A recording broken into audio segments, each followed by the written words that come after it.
Bonjour à tous et bienvenue sur Direct Course, votre émission quotidienne sur canalturf.com. Comme vous le savez, vous pouvez poser quotidiennement vos questions, qu'elles concernent le quintet ou les autres courses PMU.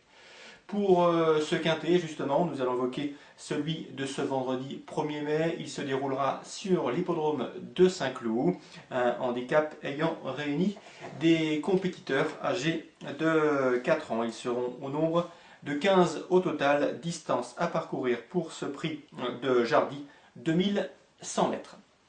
Voici quelques questions que nous avons reçues concernant cette épreuve support de Paris à la carte. Tout d'abord, Philippe du 72 nous demande si le numéro 1 Enrisi est en baisse de régime. Le numéro 1 Enrisi, pensionnaire de l'écurie Odon, reste sur une 8e place. Raison sans doute de la question de Philippe du 72. Eh bien non, Enrisi n'est pas sur la phase descendante, bien au contraire. Il faut savoir qu'en dernier lieu, il a terminé 8e sur l'hippodrome de Marseille-Vivo. Ce jour-là, il a été fortement gêné, en tout cas malheureux, au moment de l'accélération finale. Sans ces petits ennuis de trafic, nul doute qu'il aurait terminé beaucoup plus près car il possédait à l'évidence des ressources. Donc le numéro 1, Enrisi, qui a déjà remporté son Quintet Plus, mérite d'être racheté. Il n'est pas en baisse de régime, d'après ce qu'on a pu apprendre selon l'entourage. Seconde question, elle nous vient de Colette de Paris.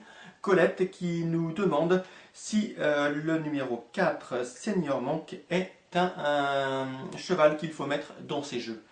Eh bien pour Senior Monk, oui, on peut le penser, c'est un cheval qui désormais a 2 courses de rentrée dans les jambes, nul doute qu'il va approcher de son bon niveau, un cheval qui avait montré de la valeur l'an passé, notamment dans les compétitions de ce genre, donc attention à lui. Sachez toutefois que c'est un adepte des pistes bien souples, il est tombé pas mal d'eau sur la région parisienne au cours des derniers jours, ce qui va considérablement l'avantager.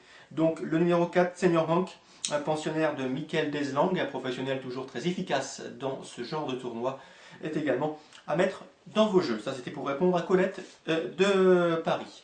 On passe à la question suivante, qui nous vient d'Aubervilliers. Samir nous demande, Samir qui habite à Aubervilliers, il nous demande si Christophe Soumillon va remporter ce quintet. Eh bien, sachez, Samir, que Christophe Soumillon va piloter le numéro 5, Bermuda Boy, pensionnaire de Rodolphe Collet. C'est un cheval qui aura des atouts à faire valoir.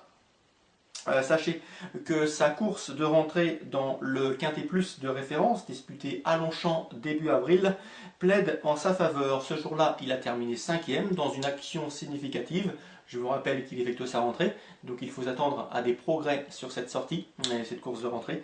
Donc oui, pourquoi pas, Christophe Soumillon, lauréat de ce quintet, ce n'est pas une impossibilité, loin s'en faut, en tout cas un conseil, mieux vaut glisser Bermuda Boy et donc Christophe Soumillon dans vos jeux quintés, pourquoi pas dans vos multis ou 2 sur 4. Ça, c'était concernant le numéro 5, Bermuda Boy.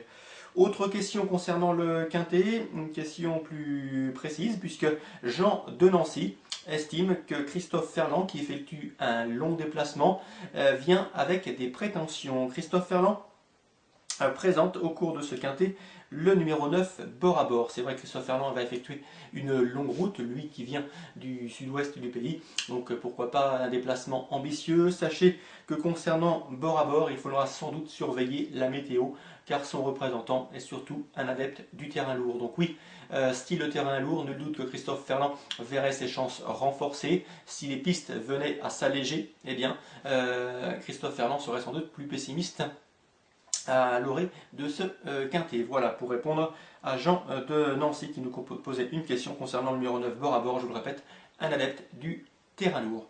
Cela, c'était concernant le quintet. Sachez que pour ce quintet, vous pouvez retrouver tous nos pronostics, les cotes et les fiches chevaux avec les statistiques sur notre site, des informations très précieuses au moment d'établir vos jeux. Sachez aussi que dans la rubrique des interviews, une rubrique également quotidienne, vous avez de très bonnes informations. Je pense notamment au cours de cette semaine, une belle information communiquée par Marc Bonnefoy qui nous donnait un gagnant à 17 contre 1. Elle se nommait Kelidja, il n'était pas négatif du tout et sa jument s'est imposée avec cote, je vous répète, 17 contre 1. C'était bon à prendre.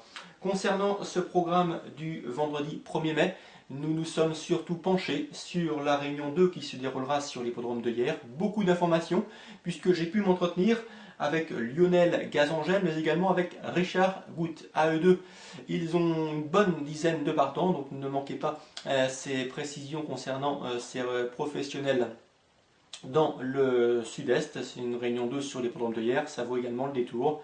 Et sachez également que pour nos sélections du jour, eh bien n'hésitez pas à aller sur notre site, ces sélections sont en pleine forme.